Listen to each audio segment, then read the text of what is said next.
Good morning, good afternoon, good evening, wherever you are in the world right now. I hope you guys are having a great day. So sorry if you hear a buzz like zzz. It's my fan. I'm trying to record in front of my fan. But it's breakfast, so I cooked side-to-side egg. And I'll show you guys what it looks like. Okay, I'll show you guys my food. Bye. So this is my breakfast. So sunny side egg and then rice. I only have a little bit of rice because I only have one egg. But I like this egg that is still soft here. It's still like it's not hard. Basically, it's half cooked because grandma said it's where the vitamins and all the nutritions are. You don't have to cook it too long. So I like that kind of texture of the yellow part, the egg yolk. So yes, happy eating, guys. So we're here, guys, across the school where we usually eat every morning, which is there. See their food. Sure. But we're here to buy or to eat tempura and fish ball, like street foods. You see that over there? That one. It's fish ball and tempura. And I'm with Claire. Hi, fans. Yes. And then we're eating or drinking. Sorry, fruit salad. Fruit salad.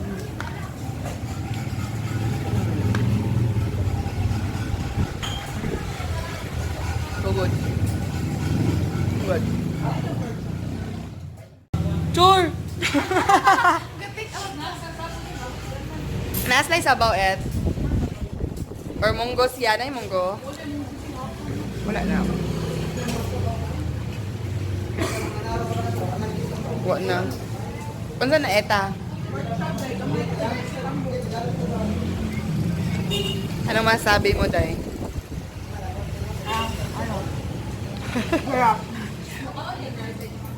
Oh. Upay tayo barbecue later, uy. Ito sa Menzi. Hi, kuya! Hayo! Kau, paluto tempura ka, ako bayad. Ha? Ako man bayad. Fishbowl o tempura, kau. Ina si ate, ako. Oh, ina si ate, punan natin chick. Aka ni ate.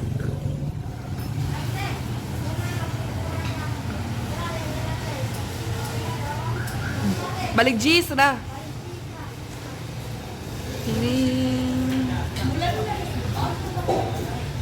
A lot of soft drinks. And then the fridge. Like people spend so much blue paint on that building. There you go. Hello, Carlisle.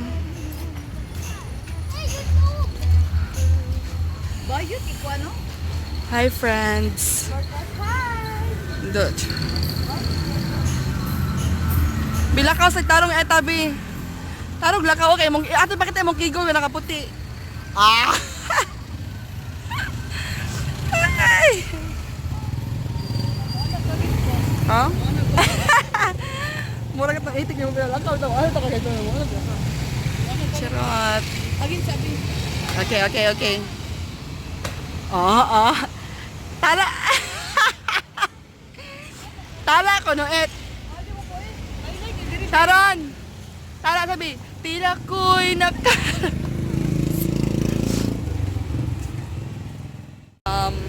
I need your opinion about the very infamous novel coronavirus. What can you say? Dapat hindi mo isulti ha, dapat ibati. Hindi ang virus. No, I'm not telling this one against our government, but precisely it is really true that hospital and healthcare in the Philippines there is no enough capacity to handle that virus. Imagine pneumonia, mamatay da yun asa gug ka. Yes, taga si Carla kani. Lie! That's the virus inside her. Yeah, chikahi pa ko sa kuan, chikahi pa ko sa coronavirus. Sa imong, For example, do you think wearing mask is like the best way to prevent it? Because people right now are panicking and they're buying all the masks in the store, in the drugstore, pharmacy, and everything. Useless. Why? Poor people will buy masks. Of course, they don't have 10 pesos to buy food. So basically, the you know. So basically, what she's saying is that you can afford mask just to cover your nose for the germs not to get inside your Even body. though you can afford. Even if you can afford, but you can afford food, then it's useless because you're Yeah, your immune system. yes respiratory immune system, yeah, immune And system. you know what, guys? If you can't understand, you know what I'm trying to say. Just connect each word so that you can make a puzzle.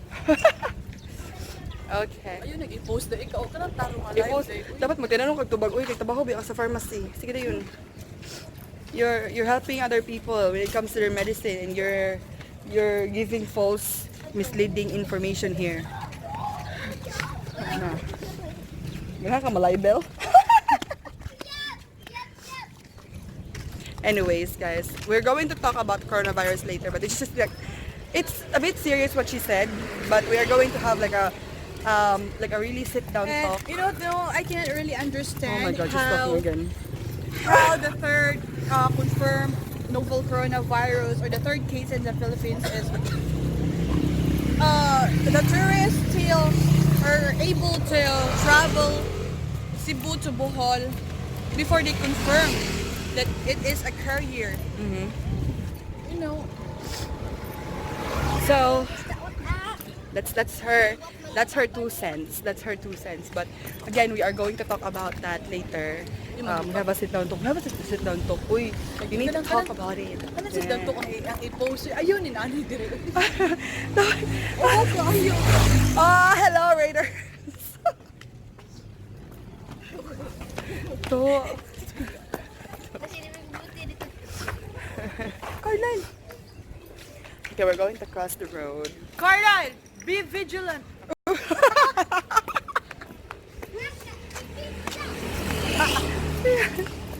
Babay sa mukha ni mo. Magbuman ka na sulti nga tarong gani. Sige na, say bye. Toto, jump properly. Toto, you have to jump professionally. Jump like an acrobat. Jump like an acrobat.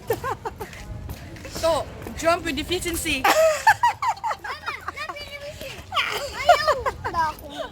Ito na, oh. Oh. I thought that you will not read it anymore. I'll talk to you guys later. Lapin, Toto, kayo na lapin. Bye, guys. Hi guys, so we're back home from eating street foods near the school, which is near our apartment, with Claire and Monster and my friend and Toto. So yeah, that's just it, guys. I don't have anything to vlog. I don't know why. I'm just so super tired. And later, early this morning, or later, which is tomorrow morning, we might go to the market to buy bean sprout, or the beans so that we can cook soup today, because I'm craving for like a bean soup, which is like mongo here in the Philippines. You know, if you have a Filipino girlfriend, they know that. So yes, I'm craving for mongo. So I might cook later. Not I might, I will really cook later. So stay tuned, guys. Again, hope you like this video. Leave a comment down below. Subscribe to my channel and to Santai7's channel. And don't forget, always stay full and be nice. I hope to see you in my next one. Bye! So this is what I'm going to make today. This is Grandma's secret or like favorite food or dish that she always cook. So this is like marinated pork. So I put soy sauce, I put a little bit of vinegar, and then lime, and then that's garlic over there. And I also put, like sprinkle a little bit of thyme leaves, okay? Grandma don't use this thyme leaves because of course she don't know this, but I put a little bit, and then I also chop or cut potato. Grandma usually put carrots, but I forgot to buy carrots earlier at the market because it was raining and I forgot. And then chop onions and chop garlic, minced garlic. So let's cover it. Let's marinate this for like maybe 30 minutes. Well, I did this like earlier already, so maybe it's already 30 minutes. And the secret ingredients, magic sarap all-in-one seasoning granules. So there you go. I will be cooking. Stay tuned. And also, this one I also sprinkled a little bit of pepper. Black pepper. So yes. Stay tuned, guys. Oh my god, I'm so hungry and I'm drooling right now. First, you have to put the garlic. Ang tiil, di lapilon. Ayan lang. Garlic, guys. Okay. I actually put oil, by the way, olive oil, for it to be more healthy. And then I have a lot of onions here.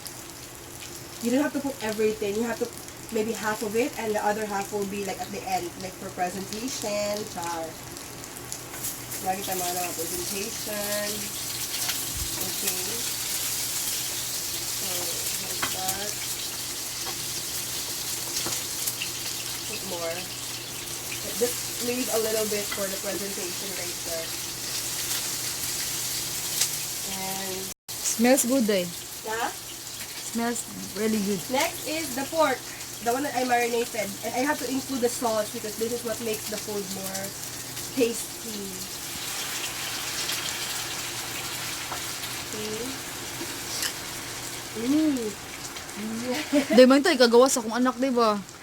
Ayun sa ito na ikuan, day ha. Sure, di sa na ikuan dito sa corner, ha? Kaya mag-picture, dali picture na akong anak, day. Kaya dato kag kamera. Ha? Igawa sa, ismigol lasikan ba? Smigol, di na siya sa smigol dahil di ko ano natin. Lahit lagi na siya dahil. Wakanda forever. Dahil ako Wakanda. Wala, day. Okay, just wait for a little bit for it to cook. Smells good, day. And Wow, cook like a professional, ha? of course, and you have to cover it. 5-star so- hotel? Of course. You have to cover it so that it will absorb the juice. Okay. Just wait for a little bit, and then later on, we are going to add the potato. Okay, I'm just gonna put the potato here, and then maybe wait for 3 minutes. Char, 3 minutes. Okay. I don't usually do cooking video because, again, my kitchen is very small, and it's sometimes, not sometimes, most of the time, JM is in school, or I'm working, or I'm in school, so this is the only time that I can cook, so, yeah. Okay, wow, amazing. You don't have to cook it all the time, you just have to leave it here, because, you know, again, it needs to absorb and have juice on it.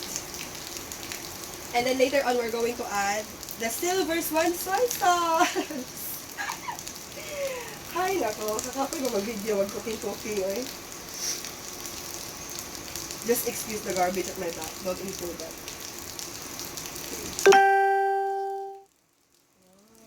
Ano, day? Maladay.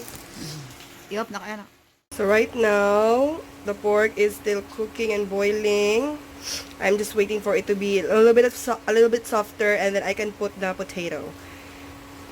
Okay. So guys, I already added the potato, and I will wait for a couple of, like maybe 2 minutes for it to cook and get soft. I don't want the potato to be like super soft. I want it to be like a bit hard. And yeah, so let's wait, and then yeah, I will let you know later guys, what are the steps, okay, to make this pork with potato stew a la grandma. Char. Thank you, mother, for this secret recipe. Oh, by the way, I'm going to add the secret ingredient. Okay, which is the magic setup. I'm just gonna add or sprinkle a little bit. Okay. Just like that. Okay. And then, yeah, wait for it. This is the finished product. Are you ready? Yes. So, of course, I prepare the plates, spoon and fork. And then the rice. In this one. Okay. Pork with potato stew a la grandma. Duh! Char, yummy! Let's eat. Like. Amazing. So guys, that's just it for this video. We already ate the pork with potato a la grandma, and it's so good. I wasn't able to take a video of myself eating, but I was full, and yeah. So I hope you like this video. Leave a comment down below, subscribe to my channel and to Santai 7's channel, and don't forget, always stay full and be nice. I hope to see you in my next one. Bye!